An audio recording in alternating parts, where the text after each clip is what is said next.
Hello, everybody. Welcome to day, I think it is day 4 of the Northampton Film Festival. Today is our Academy Day.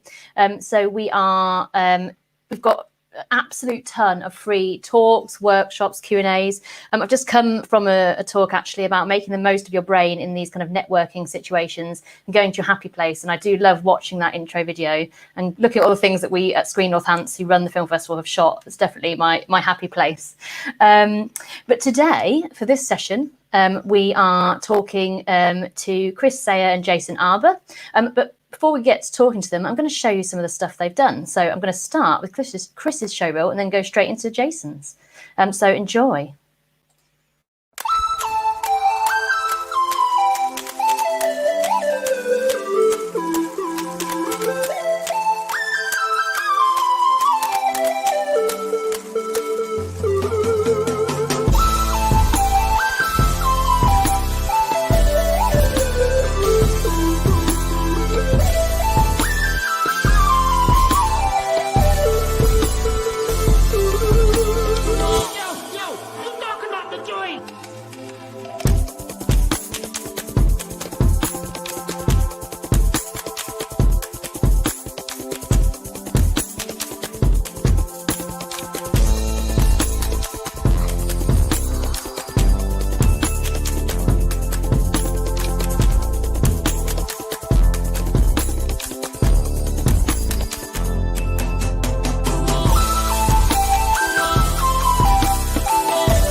Wow, there we go.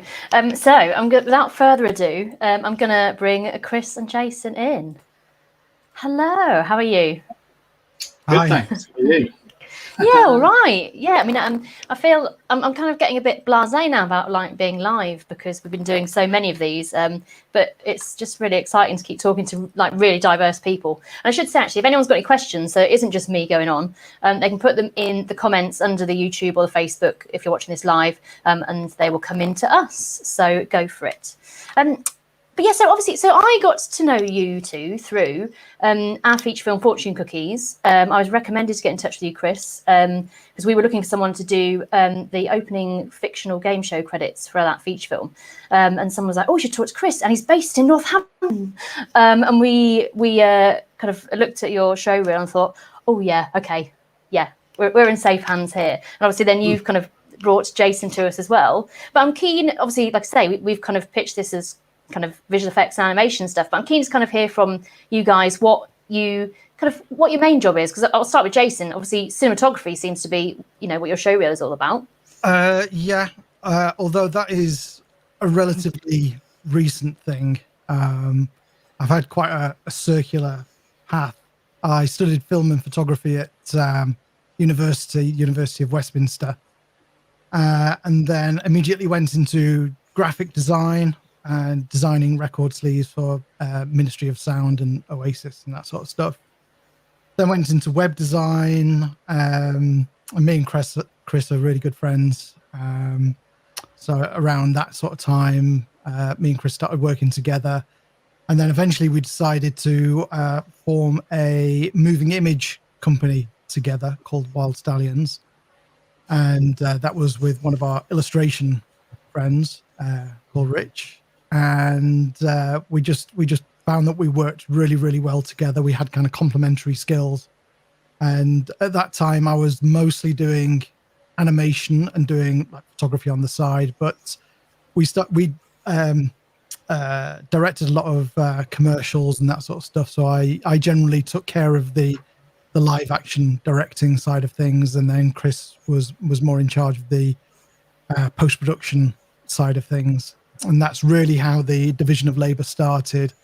And then when Wild Stallions folded under the weight of its own genius and we went our kind of separate ways, I started putting more of a focus on live action. And I've been a photographer as part of my professional life for many, many years. And because I also directed a lot of stuff and TV spots and that sort of stuff, it made sense to join the two things together and start doing cinematography. But it's taken its own sweet time for me to get around to it. And really, I want to say in the last year, and the timing couldn't be better with the pandemic, that it started getting a bit serious. But I have managed to do a few projects, a few music videos and that sort of stuff with the cinematography. So I'm happy to converse about cinematography or animation. Or anything that's come under that. Yeah, quite a broad spectrum of work. I mean, Chris, again, we've kind of talked about quite different things when we talk about the Fortune Cookies project, but how would you describe yourself? What's your main role, or is there a few things you're dabbling your hands in?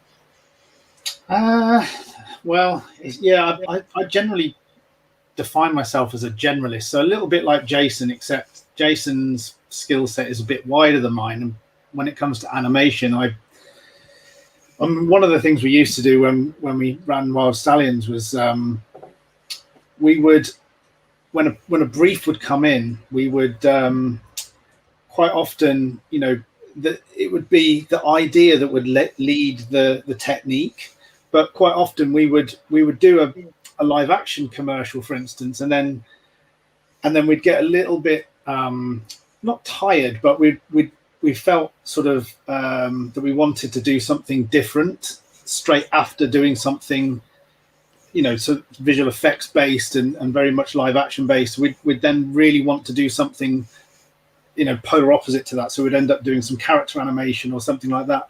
And I think that's just the way that we like to work. We like to sort of dabble in a lot of things because it keeps us interested and it keeps us like excited by the work that we're doing. So I tend to work with a variety of different studios, some more character-based animation where I'm doing comping for them. Sometimes I'm doing much more like visual effects stuff. So like Jason talks about leading, like directing live action projects. I would quite often be like a visual effects supervisor, but just because on a shoot, it's quite often a good idea to have 2 or 3 sets of eyes looking at different parts of the project.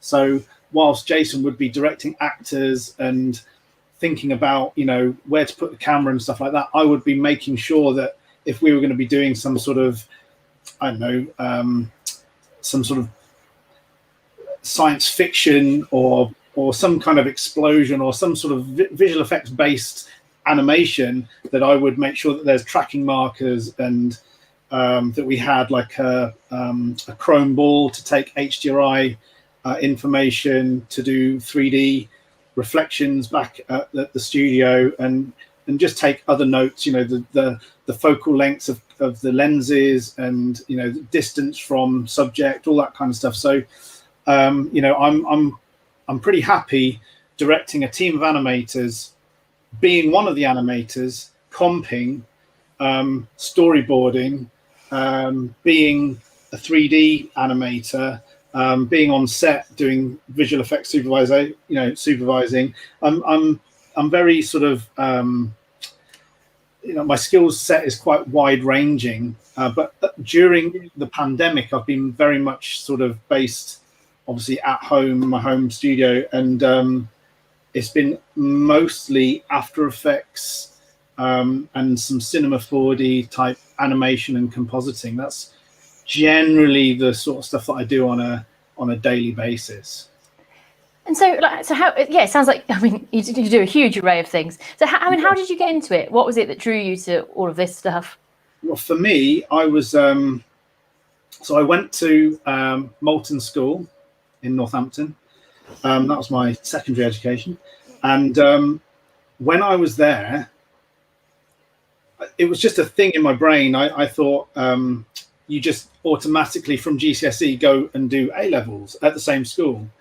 I saw a careers advisor, and they basically asked me the question, have you thought about anything other than A levels? And I was like, that hadn't even entered my mind, and there was nobody telling me that there was alternatives.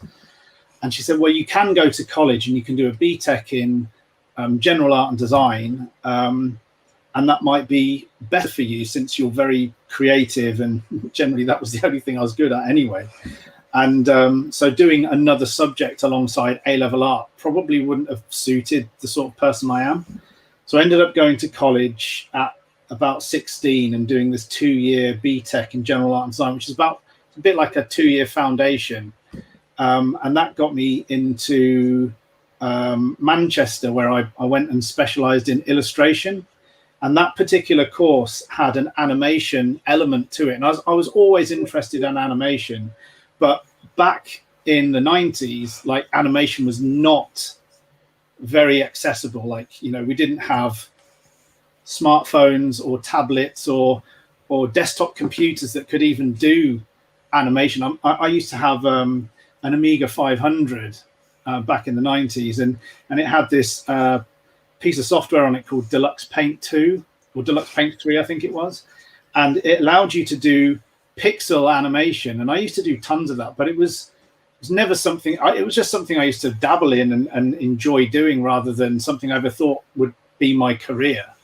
I always, because my dad is an architect and interior designer, and then my uncle was a graphic designer, it was like I could see that the creative field was something you could do as a career. So I had people in the family who were doing that, making money from that. It was like what they enjoyed, and they were making money from it at the same time. So it was like a dream job. And I just thought, yeah, I can do that. But I just thought I could go and be an illustrator or something, and that would be my career. But as soon as I got to Manchester, started making my illustrations move, that was when I got hooked into animation. And then from there, I went to do an MA at the Royal College of Art and did specialised at animation there. And straight after that, when I graduated, I got a job at a a studio called Intro, which Jason and I still work for now and again. Oh, great. Yeah. So that was my career path. Yeah, and I mean, I'm assuming that with a lot of the animation stuff, just from kind of what you've been saying and what I've seen, that you're often, you're, like say, you're working for other people, you're working collaboration people, and often, I suppose, taking someone else's brief and running with it more than maybe starting entirely from scratch with lots of stuff. How do you find that? Yeah, I mean, I've been an employee at a studio like Intro and Man vs. Machine. I've run my own studio with Jason, and I've been a freelancer, or I still am a freelancer. And each of those roles is very different, because a freelancer, you're quite often parachuted in to the job. It's like quite often they've started it, they've pitched it, they've started it, and you come in for the last bit where you have to build it and get it across the finish line. And you just have to, especially with a place you've never worked before, you kind of have to you go there and you don't know anybody and you haven't worked with these people before. It can be quite stressful, actually. But then with the running your own business, you're getting briefs in from clients, and you would have to actually script it and storyboard it and come up with the idea, the concept. And that was a bit similar to working at Intro as well. Like, we would pitch ideas constantly. And I don't know, I mean, I quite like that process, but at the same time, I do quite like being given the project's like ready to go, and you've just got to sort of realize it. That's actually, I'm okay with that. I don't mind that so much. No, fair enough. And I think, we do a lot of work with people who are kind of at the start of their, film, TV career, and trying to work out, where they want to be, whether they want to be that freelancer or whether they, want to set up their own company and whatever else. I mean, for a question for both of you, but like, what would you say that, what attributes do people need for this kind of work? What is going to get you through those, like you say, going into a company and just suddenly having to perform and all that stuff? What is going to equip you for the world of film, would you say? Jason, please go ahead. Okay, well, I'd say in general that if you're going to get into this kind of work, whether it's animation or working in TV or film, it's got to be a passion of yours. It's not the sort of thing that you can do lightly, because the hours can be crazy. Like we've had jobs where, famously, me and Chris worked on an animation project where I said to my wife, okay, I'll see you in 2 weeks. And then me and Chris spent 2 weeks animating this project, sleeping 2 hours a night. So Jason brought his camp bed into the office. Yeah, I think we took turns and sleeping. Yeah. It was like shift work. It would take it into sleep 2 hours. I mean, that is an extreme example, and I don't want anyone to think that is normal. But it's indicative of how things can go, and you really have to be, this has to be, come from inside you, and you really got to be passionate about it, because that sort of thing can happen. There are long hours working on film sets, and if you're out in the cold and the rain, but it's for a TV show, and it's got to be shot. You can't go home and go, I saw this. So passion is probably the thing that will propel you forwards. If you want to get into this business to make money, then I would say no. You can make money, and I guess both me and Chris make pretty good living doing what we're doing, but we have been doing this for decades, and we've got regular clients. We don't necessarily have to worry about finding work. And I guess that's the other thing as well, is that it is unless you're actually working for a company, a lot of film crew, a lot of animators are freelance, and you do go from job to job. And I guess in the early days, you've got to have the confidence to just stick with it and not be put off when you might have long periods where nobody's hiring you, and in those periods it ties back into having the passion, because in that downtime you've got to be working on personal projects, passion projects, building up your portfolio, learning techniques, learning animation techniques, Blender, Cinema 4D, After Effects, that sort of stuff. So there is no let up, really. I don't know if you want to add anything to that, Chris. No, I was just thinking about the difference between like now and 20 years ago, because you were talking about a lot of crew are freelance, and it's like, well, I think with film crew, definitely animation, yeah, probably a bit of that back then, but I think there might have been more people employed 20 years ago than there would have been freelance, because I think software expenses, like these days, a lot of the software is like subscription based. Anyone who's at college can get like college, like educational licenses for these things. That didn't exist like 20 years ago. None of that existed. Like YouTube wasn't around, Instagram wasn't around. Like websites were quite difficult to make unless you were someone like Jason, who that's what he did as a living, or one of the things he did for a living. So yeah, and actually to get your showreel scene, you literally had to go to the studio and hand it to them on a VHS. That's how I remember it. Like you'd actually create artwork for your VHS box. You'd like put sticky labels on there. I used to have to go back to the RCA just to use their Digibeta system, just so I could cut a showreel together, So it's like, it's quite a different system now, because like today, me and Jason sent our showreels to you just via WeTransfer, and it took a couple of minutes. So the technology has really changed how people can get work. And I mean, pandemic, this is a perfect example of where, I've been commuting to London for the last 15 years, and now I don't have to, because internet speeds are fast enough and I can do all of the like 4K or HD work from home on desktop computers. So it's pretty like insane time that we're living in, really. It must be pretty sort of daunting to someone who is coming into this fresh, because there's so much you can do. There's so much variety, so many different directions you can go in. I think it was a bit more limited like 20 years ago. So, like for instance, the animation I was doing in Manchester, I was just doing hand drawn on A4 paper. We'd punch it with a special animation hole punch.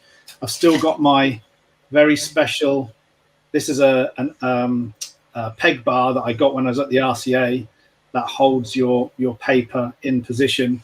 I don't do it anymore because it takes too long. And there's software out there that you can do it if you have a Wacom tablet or even a Cintiq, for instance. You use Adobe Animate, used to be known as Flash, or Toon Boom, or even like Procreate. I think Procreate is like a very cheap app for doing animation, hand-drawn animation, that has really taken off. And there's another weird thing actually is back in the late 90s, maybe mid 90s actually, animation was in decline. People weren't hiring, people weren't doing animation. It was too expensive because you still had to use rostrum cameras, and if you did want to do something digital, that was stupidly expensive. You'd have to go to somewhere in Soho to get to use one of these, like, what are those systems, like a Henry or something like that. Is it called a Henry? Yeah. And Silicon Graphics computers. Yeah, I'm sure it was called a Henry. That's the Hoover, isn't it? That's the vacuum cleaner. There was something. There's Flame, but there was another one before Flame. Do you remember what that was? It was a Henry system. Yeah. So it was this massive desk, and it would be like one guy had been training on it for years just to use this system, and it wouldn't, what you could do in it was less than what you can do in After Effects now. So it's pretty crazy. So software has really come on. It's so available to young people if they want to get into filmmaking. And you don't even need to have a desktop now. You can do it all on an iPad, which is really crazy. I'd have loved to have had an iPad when I was a kid, because I used to have to cut like paper, A4 paper into bits, and then staple it just so I could make a flip book. And actually, when I went for my interview in Manchester, the only bits of animation I had as examples were little flip books that I made. So Nice. that's how different it is just in like 20 years, which is crazy. Yeah, it's a very interesting point there, isn't it? About, you know, in a way, we just think, well, it's so easy now. It's so easy. Everyone can do it. Therefore, it's easy if people want to get into it to do it. But like you say, there's so much out there that actually it can be quite a daunting experience. That's why I think, you know, getting people like you to come and talk about it is really important, because I think otherwise there's this flood of information and things and whatever, but you don't actually kind of see anyone doing it in reality, and it's quite hard to kind of quantify. I mean, what's brilliant about YouTube, for instance, and things like this, like live streaming, talking about this sort of stuff, is that there wasn't any of that back then either. So for me to learn animation, we used to have to buy a book. In fact, there was only like 2 books when I was learning After Effects. I still have it somewhere. It's not any, I was looking for it, I couldn't see it. And they just used to send you to sleep, you know. And these days you can just open YouTube up, type a search in for something you want to learn, and you can just start learning by watching, which is so much quicker and so much more immediate than reading a book and just going, I have no idea where that button is on the computer right now. Like this, and it would take you 3-4 times the amount of time to do that. It's crazy. Yeah, I'd add to that as well that for things like photography, animation, filmmaking, those kind of things, I personally I wouldn't even consider going to university. Yeah, those things, because that is the sort of thing that you can learn a combination of just going out and doing it and learning from your mistakes, and as Chris was saying, just learning stuff from YouTube. Yeah. I mean, there are paid courses out there online, like the Grayscale Gorilla guys, the School of Motion, Motion Design School, Domestika, like Skillshare. All of those places you can actually pay, and you will get better quality like information from those. I haven't actually done many. I've done a few Grayscale and Skillshare ones, but I haven't done that many of the others. But most of the stuff you can find on YouTube, but you won't necessarily get the full answer. And sometimes you can actually I was using YouTube bad habits as well from YouTube. I was using YouTube as a kind of catch-all explanation for online learning. But I since, like, now I have a 15-year-old who's about to do her GCSEs. It's like, and she's thinking about a creative, like, career. I have been thinking about whether university is even an option these days, because it's very expensive. And I mean, as employees, as business owners, as freelancers, you know, the last thing you'd ever get asked is what grades did you get at school, or what qualifications have you got. What they want to see is how good you are, examples of how good you are. So show reel, portfolio, you know, experience on jobs. Like if you're interning on something like running on a film set, or interning in a animation studio or a film studio, just gaining some experience, like that is what you need, really. I mean, obviously university is great for experimenting and exploring your own ideas, learning stuff, but you know, a lot of the things, I mean, you don't get a lot of the skills and soft skills that you learn about the actual pieces of software. You don't learn that at university. You know, they don't teach you that. So when I went to the RCA, we actually were being taught traditional techniques. So I was still using a light box. I was drawing on paper. I was photocopying it onto cell. I was painting the cell at hand, frame by frame, painting the cell animation, filming it on a rostrum camera, doing all the editing on Steenbeck and PicSync, chopping up the 16mm and sticking it together with sellotape. I did all of that. And then in the second year of the RCA, that's when I really saw the shift in going from traditional to digital. And that's when I decided I was going to make an effort to learn new software, because I could see animation changing.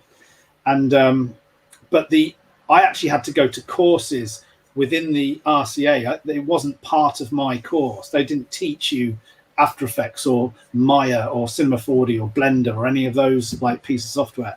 You just had to go and do it yourself. So, you know, if you want to learn software, then online is the perfect place to do it, really.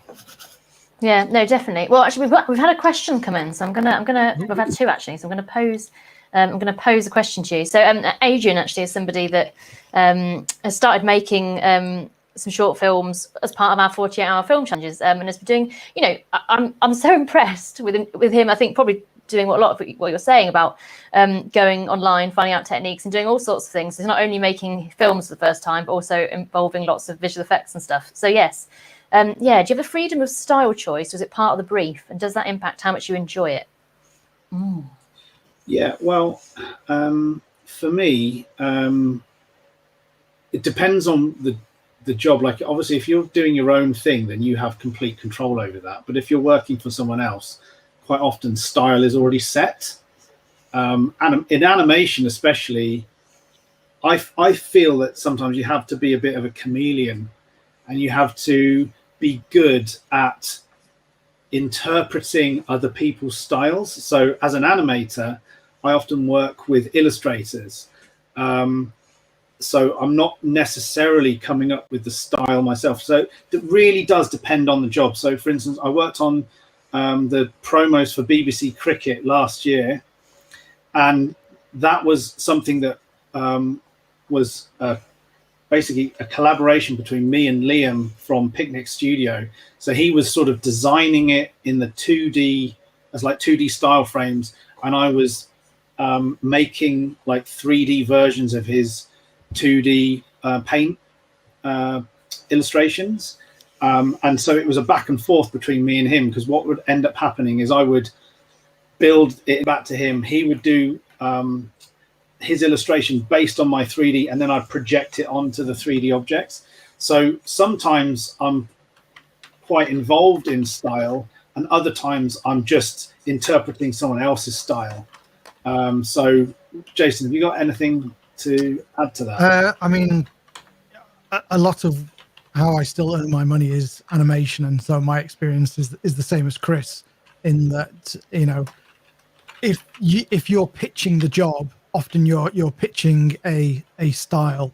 Yeah. But if you're being parachuted into a job where the style already exists, then you have to be able to adapt to that style.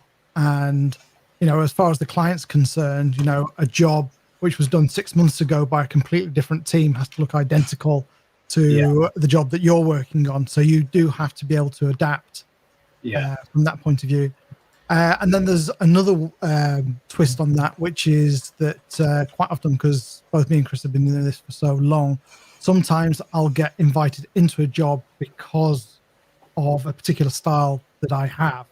And you know, I'll be invited in because of a way of animating or a way of filming that I've demonstrated previously. So I think another element is for some of the cell animation stuff that I do, quite often I'm, as a compositor, I'm required to add another level of like look, so a grade and other effects to make it more glossy, so the client can see where the money's been spent, you know, that kind of thing. Because quite often, like raw cell animation will come back. So I'll be working with background artists, cell animators, or character animators, and it goes off to get put into like color. So I'll get all of those different pieces back, and then I end up being like the effects artist, as well as the compositor, and I have to then basically take all of these elements and make them feel like they all belong together, because the background artist is quite often it will be very painterly, and then the cell will be very flat, and I might have to add additional lighting and effects to the cell just to make it fit on the background, because the background artists and cell animators, they generally don't talk to each other, and I'm the person in between. So there's it really is sort of depending on the type of work you're doing and where you come into it. So if, like Jason says, if you're at the beginning, you're probably setting the style. Sometimes I get pulled onto jobs sometimes because the style isn't working, so I have to help them get the style to that next level that they can't necessarily do themselves. So they get me in to kind of boost it and make it more pretty. Well, talking of styles, another question from Adrian. Do you both have people you would identify as major influences in what you do? Such a hard question to answer. Yeah, sorry. Just reel off loads of names that I won't have heard of or even know if they exist, and that'd be fine. Well, my shelf here is a really good example of all my influences here. I have artists like painters. Robert Rauschenberg was one of my early influences when I was doing much more crafted, handmade stuff. Always been a massive fan of video games and animation. So 80s TV shows like Thundercats, Ulysses 31, 80s video games as well. So I'm so into that still. I mean, but even modern TV shows like Adventure Time, I'm a massive fan of that, and I watch that with my kids. I've got a whole shelf on this side which is full of all my like sort of cartoon toys and stuff like that I buy and purchase. I get influence from all sorts of places. I do try to avoid looking at animation studios who do a similar type of work to me, because I don't want to get influenced by them.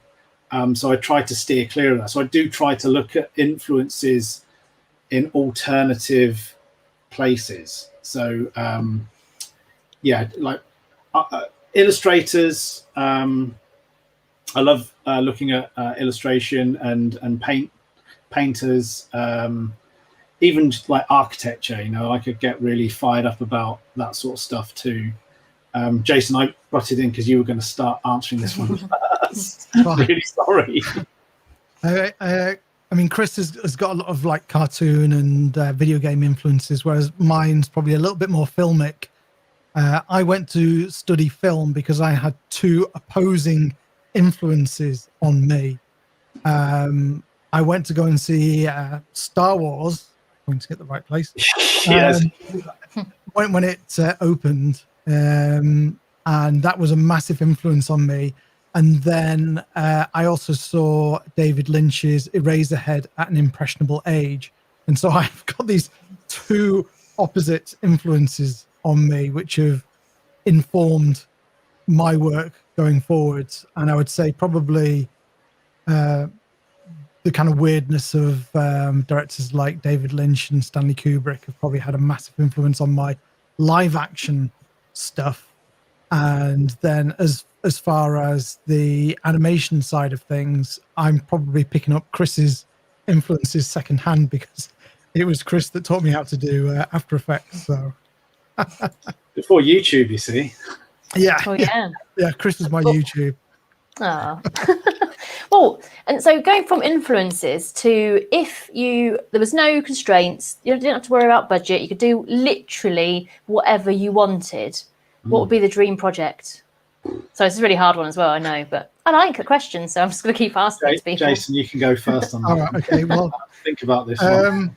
There are a number of films that I have started, and when you're trying to shoot a personal project, which is a film, as opposed to a personal project, which is an animation, you often find that you need actors, you need other crew, and that can be very difficult to keep that momentum going when you're not paying anyone, It's a passion project. So I've had a couple of films which have been really great ideas that have fallen by the wayside because there was just no way to continue those films and still manage to get all the actors.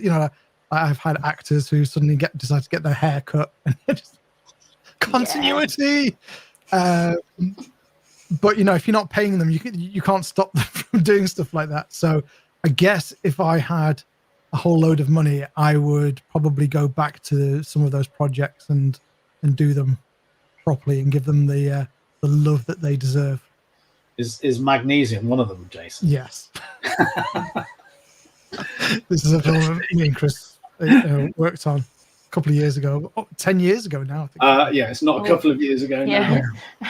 This is the problem with this industry. You go, we did it a little while back, and then you're like, it does feel like it wasn't that long ago, even when you look at the dates, it's like, geez, that was a long time. Yeah. Because I've been batting 20 years around like it's. Yeah, but when I left the RCA, that doesn't feel that long ago to me, really. But then when I actually say 20 years, it's like, oh, wow, that's actually quite a long time. So it's like 21 years now. If I had lots of money, what would I do? I don't know. I've really enjoyed running an animation studio, Jason. I think I'd love to do something like that again and actually get a team of animators in and then work on some sort of animation. Maybe a TV series or something like that. That would be cool. Like Zebra Face. Maybe not that. But yeah, just we did pitch on a couple of things years ago where occasionally people or businesses like Nickelodeon or Cartoon Network will have a call to action for studios to come up with ideas and pitch ideas so they can come up with like new series to broadcast, and we pitched on a couple of those. We didn't get them, obviously, and actually we did come up. Do you remember doing the Bob Stark thing, Jason, that we had an opportunity, or almost had an opportunity to we created a short film based on some artwork by an illustrator called Bob Stark, who still uses Photoshop 1, I think. He's never changed, and that has no layers. It's really funny to watch him work. And I had recently come across this weird book that my gran